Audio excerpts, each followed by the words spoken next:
listening to Quality Time, a podcast designed to support Nebraskan providers through their journey with Step Up to Quality.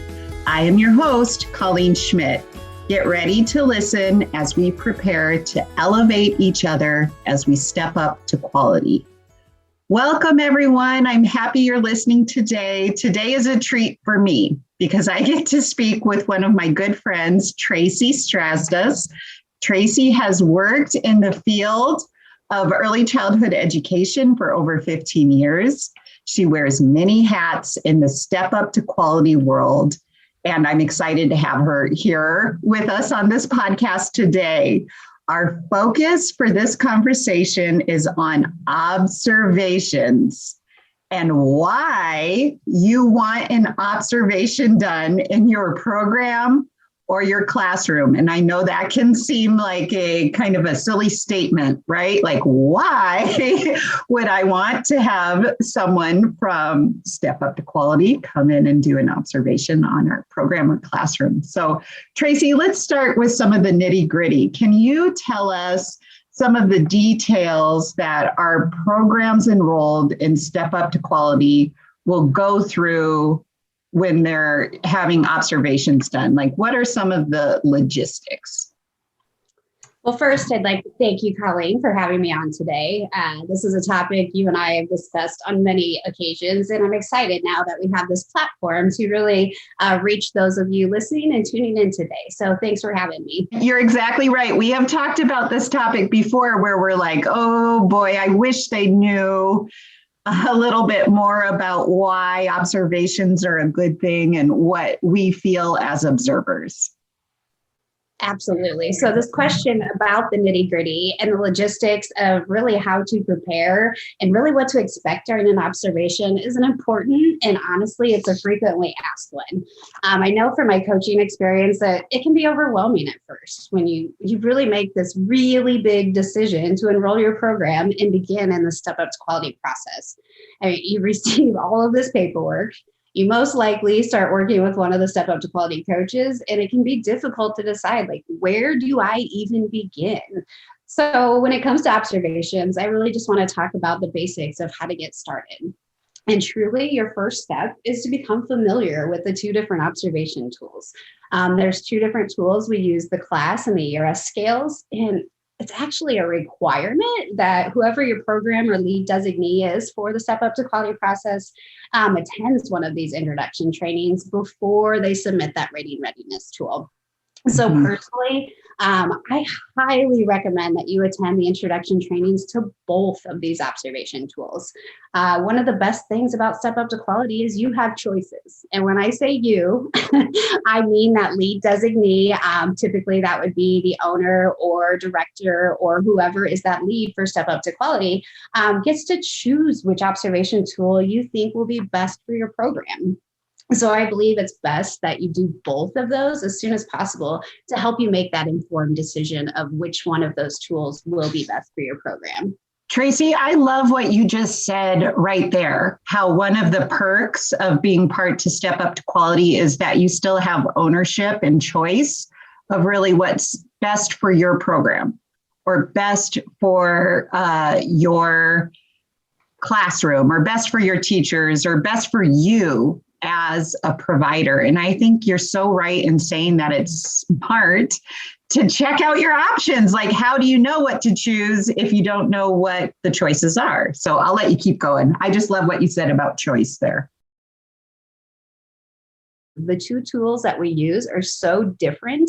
And so once you attend one, or like I recommended, both of those introduction trainings and made that decision of which one is the best fit for your program, you shouldn't stop there. Don't stop with the intros. Don't hang up your hat and say, okay, I've checked the box on my rating readiness tool. I've got the point. I attended the intro. There's so many additional trainings for both tools, and they're offered in a variety of formats. They're done in person. We've moved quite a bit to offering virtual trainings to where we can reach people across the state. So, and they're really designed to give you more in-depth information about each one and allows you to dig a little bit deeper. And So I want you to really think about and it looks at what exactly the tools are evaluating. So the more trainings you take, the more information you're going to be able to bring back to your program as a teacher or a director or that lead designee to know exactly what we're looking for when we come into your program. So learn as much as you can. Talk with your coach. They're one of the best resources that are available to you, and they can refer you to other resources that are available as well. And then I also highly recommend that you utilize, there's some super helpful and already created self-assessments and action plans on the Step Up to Quality website. So if you're not familiar with what those are, I would talk with your coach or get on the website and look up those self-assessments. It's really a way for you to prepare and kind of do some practice observations or look through what the tools are looking for before that actual observation takes place. Oh, I love that. That's such a good tip, because I feel if I were in the classroom and my director came to me and said, "Hey, Colleen, you're going to have an observer come and they're going to do this observation. It's called the class, pre-K class. And yeah, you'll be fine. Go ahead." I would feel really uneasy versus if I knew there was a little way for me to prepare. Even if my director would maybe encourage or support me to also go to one of those intro trainings that you're talking about, I would maybe have a better idea of what's to come, because this is not in a gotcha kind of moment. And I know we're going to we're planning on talking about that later, but I just love that you're saying, hey, there's some resources for you to help you feel a little more at ease with what's to come. So thanks for pointing that out. That's such a good little tidbit of news you gave us right there with go to the website and look for these self-assessments and action plans that can help you get ready. Great idea. Having the trainings that maybe your lead designee or the director have gone to. So it's equally important not only for you to have that knowledge, but to share it with your staff. If you are the one going to these trainings, being able to come back and coach your teachers or work with your coach and your teachers to really get this information to those in the classroom. They're the ones that need it. Yeah. So if it's possible, get your teachers to at least these intros and really have these conversations. It's not a one-time thing. If I went to this training, like I said, checked it off on the box, what are we going to do with it? How do we implement it? How do we come back to our program, come back and bring this into our classrooms in a way that's going to benefit our children and families? So as we continue on, I'm going to try to stay on this topic of the logistics of it. Once your program, you've done all these trainings, you've worked with your teachers, maybe you've done some self-assessments in your classrooms, that is when you're going to submit what we call this rating readiness tool. And here is what can be expected. Once that rating readiness tool, you work with your coach, you're going to check all the boxes and say, yep, I've done X, Y, and Z. And then this rating readiness tool is going to be sent off to the Step Up to Quality team. And so what's going to happen from there is on that rating readiness tool, you will choose a 3-month window. And so within that 3-month window, you're going to have the opportunity to really cross off or have some blackout dates. Maybe you have something scheduled in your program where you know an observation just isn't going to be ideal. But then once that's submitted, sometime within that 2-week window, you should expect to be contacted by Jenny Fleming, and she's going to send you an email and she's going to give you a great little personal call and tell you, hey, your 2-week window is starting. And so within this 2-week window, you're going to get, from Friday, December 29th through January, 13th, you can expect that an observer will be coming into your program. So what the observer will then do is they will contact you 1 business day before they're coming in to do an observation. And so it's important to note here too, you will not know which classroom, if you have multiple classrooms in your program, you will not know which classroom is going to be observed until the observer arrives on that day of observation. So they're going to come in, they're going to say, hey, I'm here to do the class observation in the infant classroom. Here's the room that I was assigned to. And then that observation will go from there. And then depending on which observation tool your program has chosen, whether that be the environment rating scales or the class tool, that will depend on how long the observation is. So if it's that environment rating scale, that's going to be about a 3-hour length observation. And then if your program or your classroom is having a class observation, that is going to be more of a 2-hour observation. So that's a little bit about what to expect as far as once you've submitted that rating readiness tool, and then what takes place when those observers come into your program. I love this. Trace, you just gave us so much juicy information in a nice way that I feel like is maybe a little bit more understandable than getting on the website and being like, what? What's coming? So what I hear you saying, like if I'm putting myself in the shoes of a designee or a provider or a director who's really trying to organize my program with Step Up to Quality, I hear you saying that it is essential to work with my coach, and my coach is there to support me through this. Like you're a coach, Trace. We didn't talk about kind of all of your many hats you wear. You get to do cool things with Step Up to Quality. You are an observer, you're a coach, and you're also a trainer. So, and the class anchor, like you're more than a triple threat. You're a quadruple threat. So you know a lot about these ins and outs. And you're telling me that the coach can really guide and support you through this process. I also heard you say that you'll have this 2-week window that you'll know about when observations are coming and planning accordingly. Like if you know that you have the firefighters are coming to visit your program, you might not try and schedule during that 2-week window.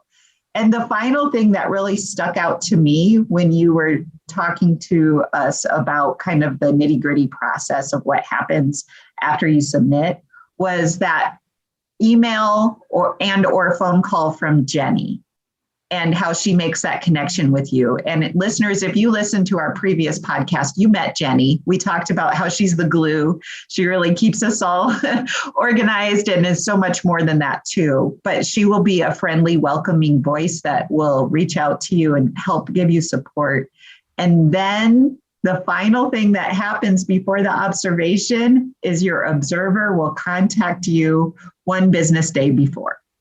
And I love that. And you mentioned that you won't know what classroom that observer is coming into. So if I am a director of a program, a big program, and let's pretend that I have 2 or 3 infant rooms, and Miss Tracy emails me and is like, hi, I'm Tracy from NDE. I'm coming out to do your observation tomorrow morning in the infant room, but she won't tell me which one. Why? Why won't you tell me which one? If I'm going to play devil's advocate, if I'm the director, how come I can't know where you're going tomorrow? What's the reasoning behind that? What's the why?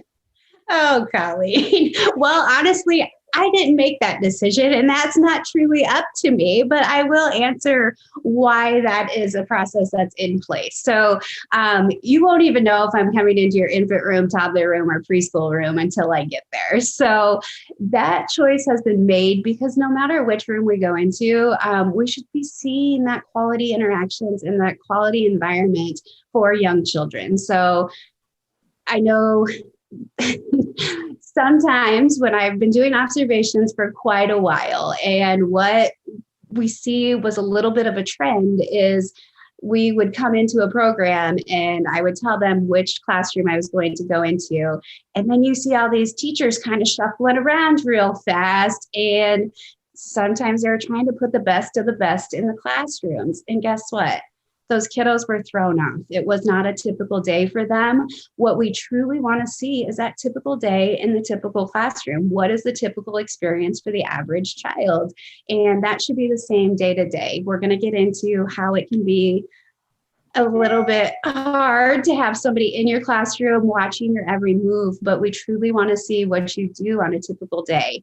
I do not recommend changing up anything in your schedule Anybody who is in the classroom, it really is just a snapshot of your day. This is not a judgment. These are research-based tools that we use, and we truly stay objective. So we want to see, so that's the biggest reason we do not let you know where we're going until we get there.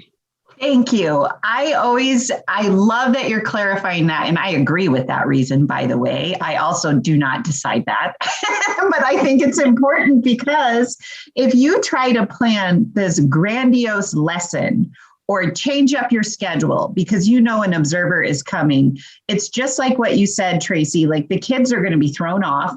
It's going to end up hurting you more than helping you, most likely. Not that you always don't want to be prepared and doing amazing lessons with your kids, but if you change up your day in any sort of way, it throws them off.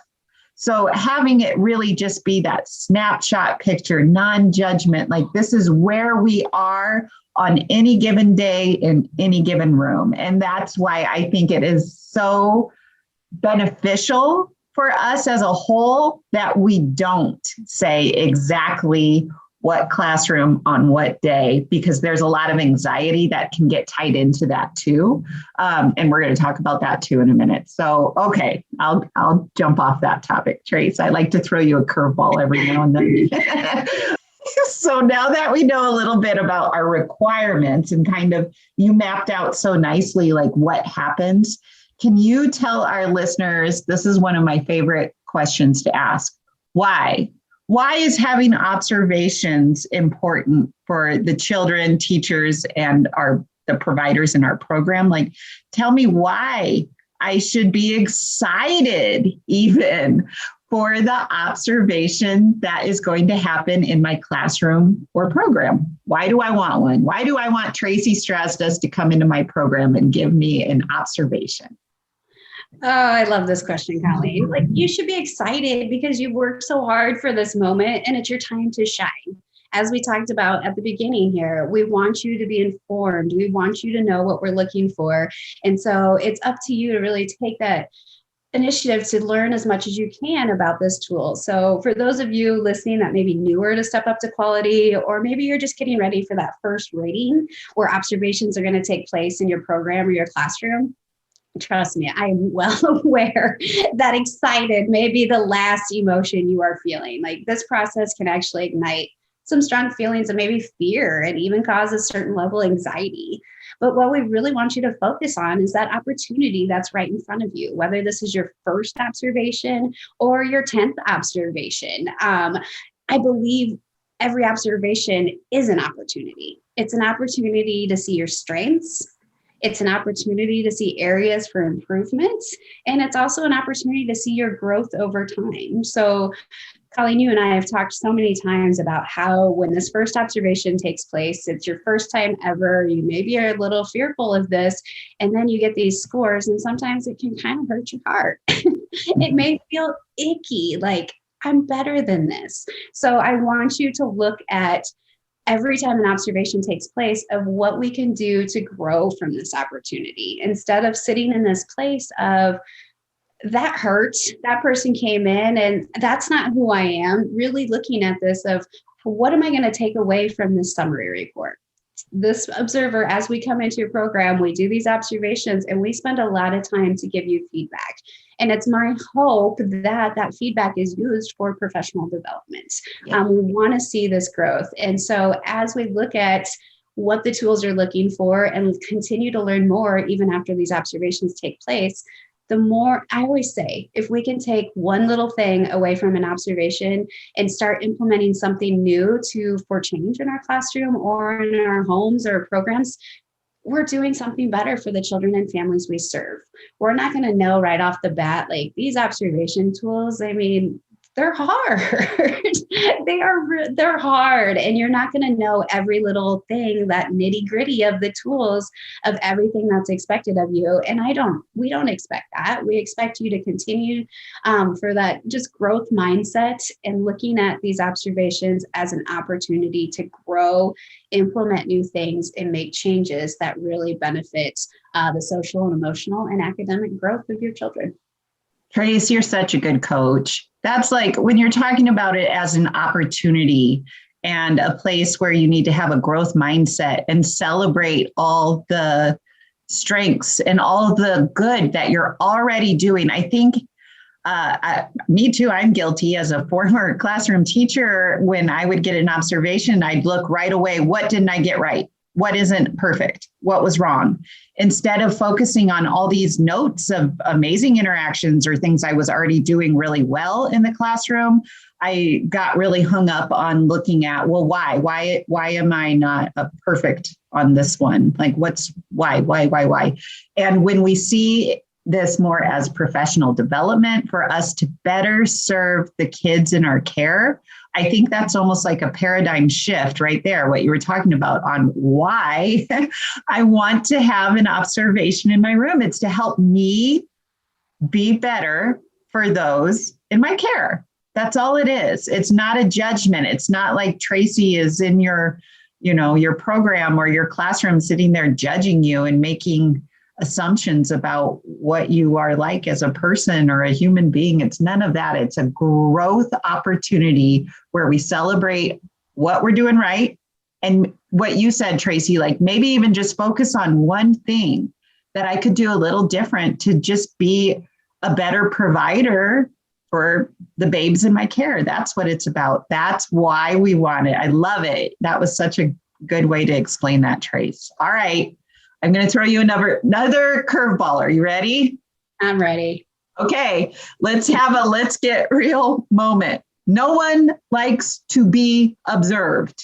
I don't like to be observed as a classroom teacher or in any role I play now. It can feel uncomfortable. You already talked about how it can feel a little bit nerve-wracking, or you might be have the jitters if you know it's happening the night before. But can you give us a little bit of perspective so we can get a glimpse of what's going through the observer's mind? Like, as an observer, Traci, when you're in a program or a classroom and you're doing one of these observations, you're using one of our Step Up to Quality tools, what's going through your mind as the observer? Let's get real. You always have to get real, and I knew it was coming, Colleen. So you're absolutely correct. As I talked about, excited is usually the last emotion teachers express, especially when they see me walking into their classroom with a clipboard and a badge that says Nebraska Department of Education. We're watching your every move. Like, I haven't come across this person who's like excited that this complete stranger is there. We're trained to not really speak to you once the observation begins. We're trained to really kind of have this poker face. And so it can be very intimidating. And so as I think about this, of what's going through my mind, I want all of you to know I try my best to walk in with that warm presence. When I come into your classroom, and I'm sure I'm speaking for all of us observers across the state, I am going to let you know exactly what I'm doing. The first thing I do is I introduce myself. I come in with a warm smile. I try to let you know I'm a human too. So I will always talk about, if I'm doing the class observation, I will let you know, hey, here's how this process goes. You're going to see me in your classroom. I'm going to be taking notes for the next 20 minutes, and then you're going to see me step out of the classroom for 5 to 10 minutes to score this cycle. And I always tell them, if you see me step out, you did not do anything wrong. I like to be very clear about exactly what I'm doing. If I'm doing environment rating scales, I'm going to let them know, hey, you're going to see me looking through your materials. I'm going to follow you everywhere you go. I know this can feel a little invasive, like I need to step away from the children. So I try my best to really make people feel very comfortable as I walk in. But once that observation starts, I'm truly looking through the lens of the tool. That is what's going through my mind. We stay very objective. All of us observers across the state are very well trained. We have a process to keep everybody in line. So no matter what, if it's Colleen Schmidt or Traci Strazdas coming into your classroom, we're looking for the same things. There is, like I said, we go through a very rigorous training process to get there. So I just want you to know I'm truly looking through the lens of the tool. I'm getting the evidence that I need to have my scores and to be able to provide you with that feedback. So a lot of times what we hear is providers and teachers, they'll say, oh, I got dinged for this, or, oh, they caught me on this. And I would like to take this opportunity to really say, I'm never looking to ding you. I don't want to ding anybody. And I want to say it's more of a missed opportunity. And that's where we come with this looking at the feedback and say, instead of kind of getting a little bit mad or angry about these, what we think of as dings, think of them as a missed opportunity. And what am I going to do to, now I have this information, what am I going to do moving forward to be able to implement this into my classroom? I love it. Missed opportunity. And it's almost like that phrase, when you know better, you do better. That's what I think too. If you have a growth mindset and you have a missed opportunity, not a ding, on one of your reports that you get back with some feedback that your coach will help you go through, it's not a ding, it's a missed opportunity and a way for you to grow. When you talked about trying to set that warm presence in the classroom as an observer, you know what the hardest part for me is, Trace? What? The kids, because I so desperately want to, the kids will come up. If I'm observing in a room, sometimes the kids will come up and say, hi, what's your name? What are you doing? Why are you here? Come see this in the centers. Come play with me here.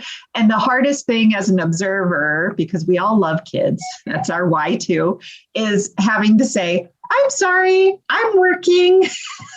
Working too. I'm watching you work. And that we always want to be able to engage with the teachers and the children, but we absolutely cannot during that observation time.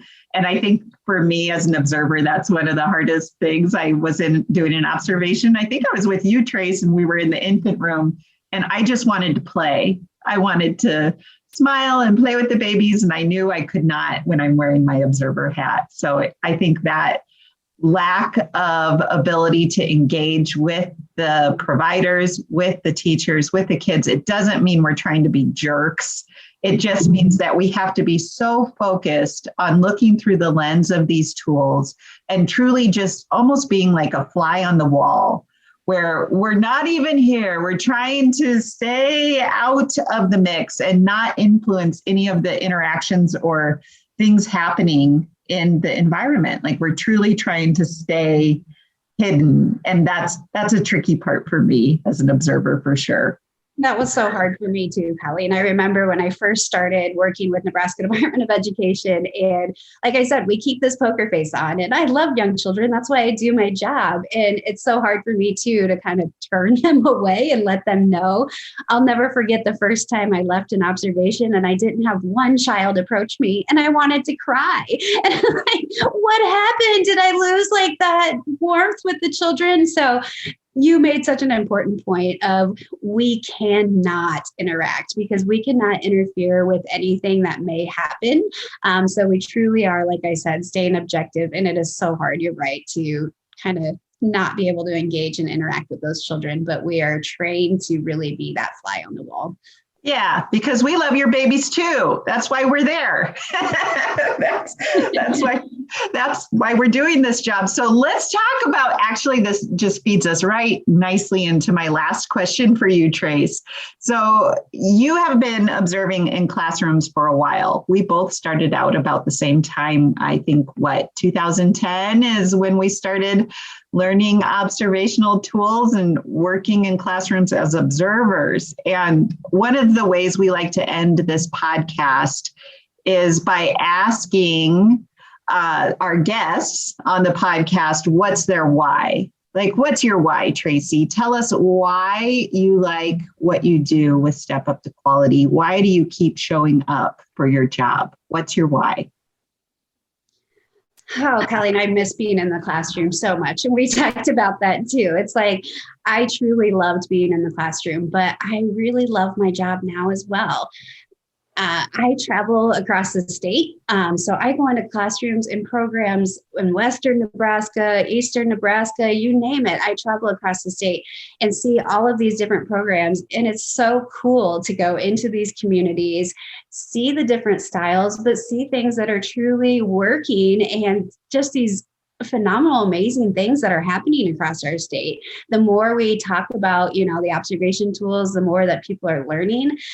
It's been so fun. So I've been in this position for a little over almost 7.5 years now. So when I first started observing, I would say it was kind of like, ooh, yeah, these scores aren't great.